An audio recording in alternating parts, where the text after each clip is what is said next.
పేరుని చెరిపేస్తావు, తల్లిదండ్రుల అహంకారాలకు మన స్నేహం ప్రేమ బలి చేస్తావా?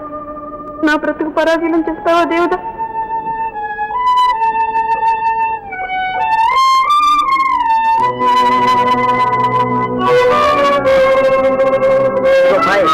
మనం పుట్టింది సుఖపడ్డానికి, అందుకు అడ్డొస్తే తల్లైనా తండ్రైనా సంఘమైనా ప్రపంచమైన ఆఖరికి దేవుడైనా సరే జ్ఞానే దేవు. ఇప్పటికైనా తెలిస్తే కన్నవారి స్వార్థం కోసం నమ్మిన వారికి ద్రోహం చేస్తావా? నిన్నే నమ్ముతున్న పార్వతి జీవితంలో నిప్పుడిపోస్తావా? పార్వతి లేకుండా ఒక క్షణమైన బ్రతకలేదు, జీవితం అంతా బాధపడతాం. వెంటనే వెళ్ళి నీ పార్వతి పరాధీన కాకుండా రక్షించుకో.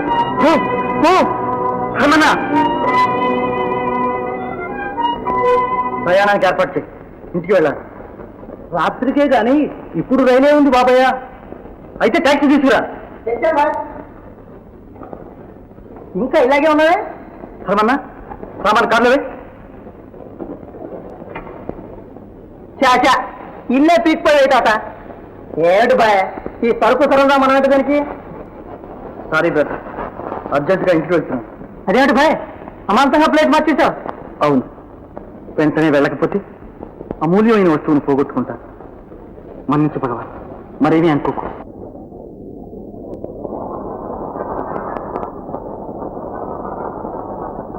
వస్తున్నారా?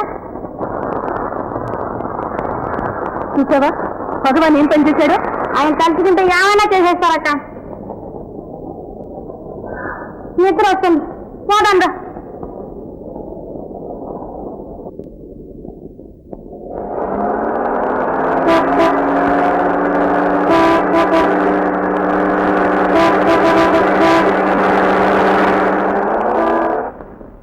అమ్మా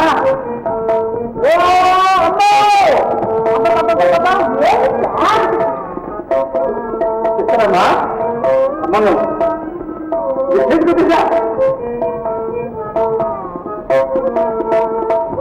ఎక్కడా ఎక్కడా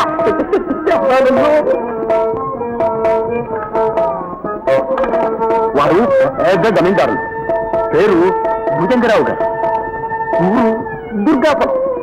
అమ్మా మన పార్వతి జమీందారు అయిపోయినాం. ఈ దెబ్బతో ఆ నారాయణరావు తల నేలం బోలిపోతుందేనమ్మా. సరే గాని అబ్బాయికి ఎన్ని ఉంటాయిరా? ఎన్నో ఏళ్ళు ఎక్కడే, 1 2 అటు ఇటు 40 ఉంటాయేమో అంతే. 40 ఏళ్ళే? ఏ నీ పెళ్ళాటికి మనకి ఆయుస్సు లేక ఆయన మొదటి భార్య పోయింది, కానీ ఉంటే చూస్తున్నవారే. ఏమి కోరి ఇదే నీ చేస్తుంది నిర్వాహకం.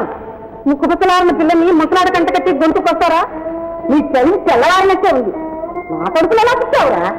ఐశ్వర్యము ఆడంబరము చూసి ఆడపిల్లని అన్యాయం చేద్దామనుకున్నావా? ఈ సంబంధం సుతరాలు చేయడానికి వీళ్ళు. అయితే వస్తాను, చూడండి. అక్షరాల్సిందే పూర్ణిస్తానని మాట ఇచ్చాను, మనుషులు వెంట పెట్టుకొచ్చాను. 6 100 కానీ 106 కానీ నీ పెళ్లి చేతికి రాల్సిందే. మొత్తుకున్న పిల్లల మడుతాను. నేను బ్రతుకుంటా ఈ పెళ్లి కానివ్వను. ఈ పెళ్లి చేస్తే నేను నిజో గయ్యో చూసుకుంటాను. ఈ ముసలి పెళ్లి కావడానికి వీల్లేదు. నువ్వు మనిషిని నీదో మాటనా? మీరంతా కట్టగట్టుకుని గంగలో దూకండి. పార్వతి నాకు కన్నాను, పెంచాను. దాని అవమానం నాదనుకున్నాను. దాని గౌరవం కోసం ఈ పెళ్లి నిశ్చయించాను.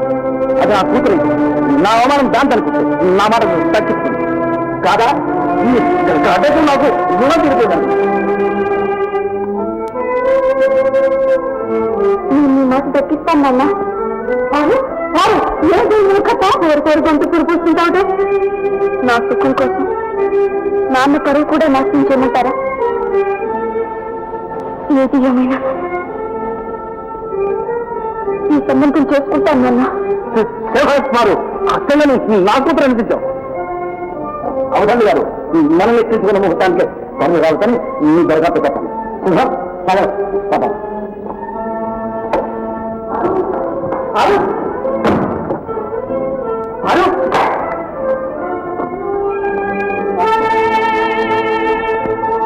పేదలా పోయినా పెళ్లి నాటికైనా ఊళ్ళో కూర్చో.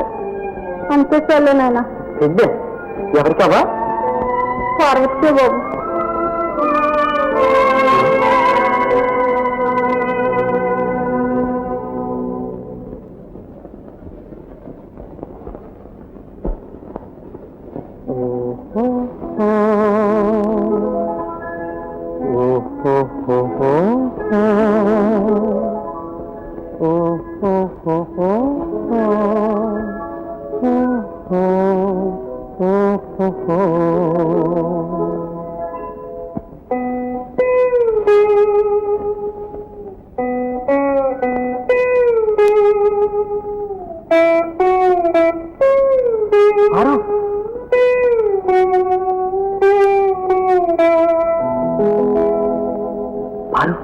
వచ్చాను పారు, వచ్చాను పారు. నీకోసం. అదేం మాట పారు, నా మీద కోపం వచ్చిందా?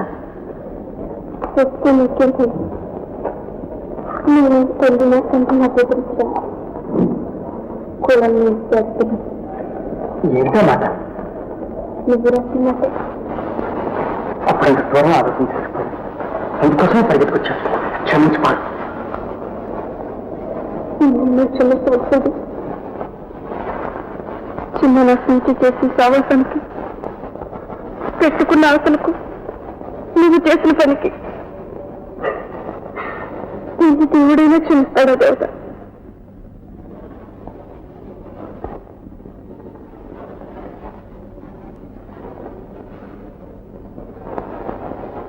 అవన్నీ మర్చిపోపాడు. నువ్వు సరేనంటే ఎలాగైనా మా అమ్మను నాన్నను ఒప్పిస్తాను. నీకేనా అమ్మా నాన్న ఉంది, నాకు లేరా? వరుసుకోవద్దు. మన పెళ్లి గారికి ఇష్టమేగా? అయితే ఈ సంబంధం కృషి ఏం చేస్తారు?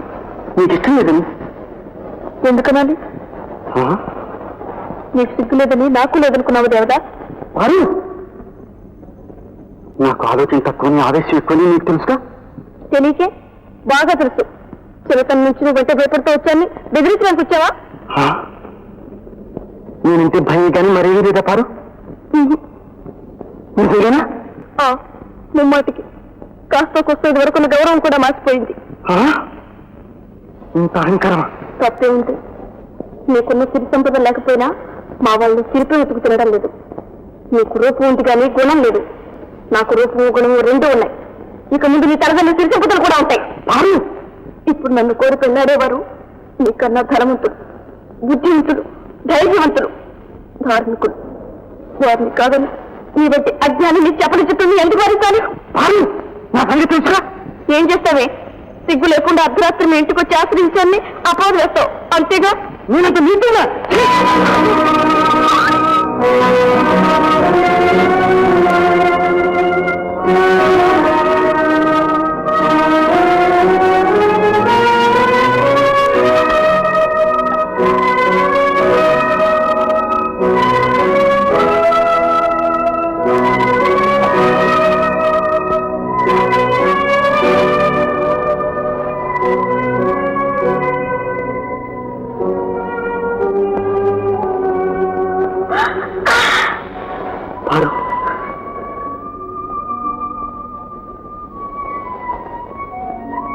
ఏం పని చేస్తావు దేవత? ప్రమాదంలో చిన్నది, ఎప్పటికీ మన చిన్నతనం మరపు రాకుండా గుర్తు. గాలి త్వరగానే మారుతుంది. మచ్చ మాత్రం స్థిరంగా ఉంటుంది. వారు అత్తవారింట్లో అర్థం చూసుకున్నప్పుడల్లా నన్ను అనుకుంటావు కదా. అంతే అంతే.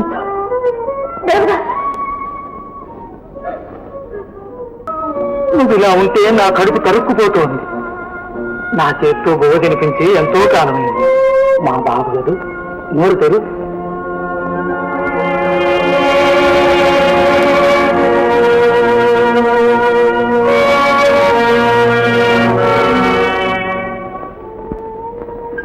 వద్దు ధర్మన్న, తీసుకెళ్ళి. ఏం లేదు బాబయ్య, తినకపోతే నీ కళ్ళ ముందే ఉరేట్టుకు చచ్చిపోతా. చస్తాను చస్తామని బెదిరించి అందరూ నా జీవితాన్ని ధ్వంసం చేశారు. ఇకైనా వదిలేయండి. Beautiful catch. చేతికి వచ్చింది కానీ దారం రావటం చాటికాలం వచ్చేసే పని.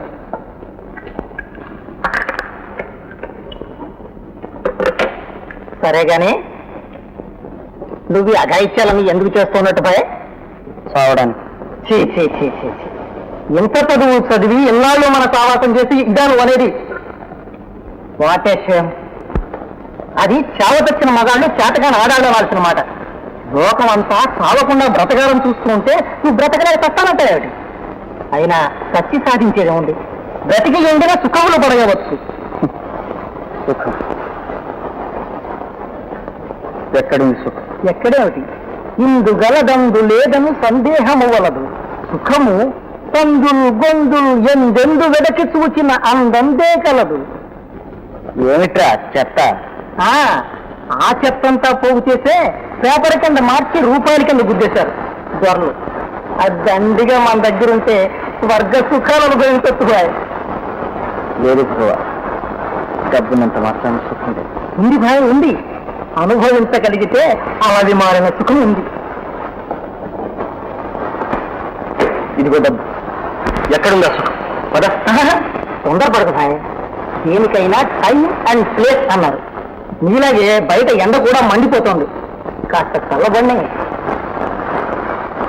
చంద్ర చంద్ర, ఏం బాగారు మీ మధ్య మరి హాస్యపురం మళ్ళీ హరించిపోయారే? నీలాంటి గింజలు తోడు దొరకనే. సరే గాని మీ అక్క ఏం చేస్తుంది? సిద్ధంగా కూర్చుంది. ఆనాడంగా వెళ్ళి ఈనాడు కనిపిస్తుంటూ ఊరుకుంటుందా? పదండి పదండి. అయినా నాకెళ్ళి. అయ్యో చంద్ర చంద్ర చంద్ర, నిన్నే చంద్ర. నాతో నీకేం పని? అదే అన్నమాట. నన్ను అర్థం చేసుకోకుండానే అడిగితే నిన్ను ఏనాడో అర్థం చేసుకున్నా. నన్ను నానబోసుకుంటే పుట్టి బుర్రలైనాయని ఊరికే అన్నారా? నువ్వు నన్ను కూడా మోసగిస్తావనుకోలేదు. అనుకోకూడదు. అనుకుంటే నాకు తప్పేం లేదు. అయితే ఇదిగో తీసుకొస్తానని చెప్పి ఇప్పుడే రావడం? ఏం చేయమంటావు చెప్పు. వస్తానంటే నిజం అనుకున్నాను. తీరా కారు తీసుకెళ్లేసరికి ఊరికి తిరుమన్నాడు. నిన్ననే వచ్చాడు. ఈ రాత్రికి తప్పకుండా తీసుకొస్తాను. ఉత్తది నీ వల్ల కాదు. ఏమన్నావు? మన వాడు తలుచుకుంటే ఏమైనా చేసేస్తాడు. చేసేస్తాడు. చంబు చరచను చీడ పురుగు చేరు చెట్టు చరచు కుచుకుందు చేరు గుణవంత చరచరా పదండి పడుకుంటారు కానీ.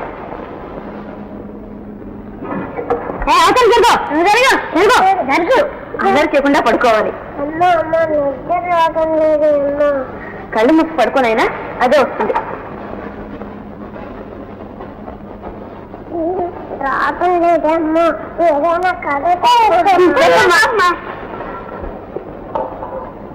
అనగా అనగా ఒక ఊళ్ళో ఒక రాజుగారు ఉన్నారు. ఆయనకి ఒక కొడుకున్నాడు. ఆ పిల్లవాడిని వాళ్ళ అమ్మ నాన్న ఎంతో అబ్బరంగా పెంచారు. పెద్దవాడయ్యాక బళ్ళకి పంపించారు. కానీ ఆ అబ్బాయి చదువుకోకుండా పంతులు గారిని ఏమార్చి పారిపోయేవాడు. పట్టుకు వస్తే పిల్లల్ని కొట్టేవాడు. అది చూసి వాళ్ళ నాన్నగారు ఆ అబ్బాయిని బస్తీకి పంపించారు. అక్కడ ఆ అబ్బాయి బాగా చదువుకుని పెద్దవాడయ్యాడు. ఎక్కడున్నాడు? ఈమె ప్రముఖ నర్తకి చంద్రముఖి. వీరు నా మిత్రుల దేవదాస్, పెద్ద జమీందారు. నమస్కారం. మీ నాట్య కళాకౌశలంతో వీరికి సంతోషం కలిగింది. ఇప్పుడే వస్తాం. కూర్చోండి.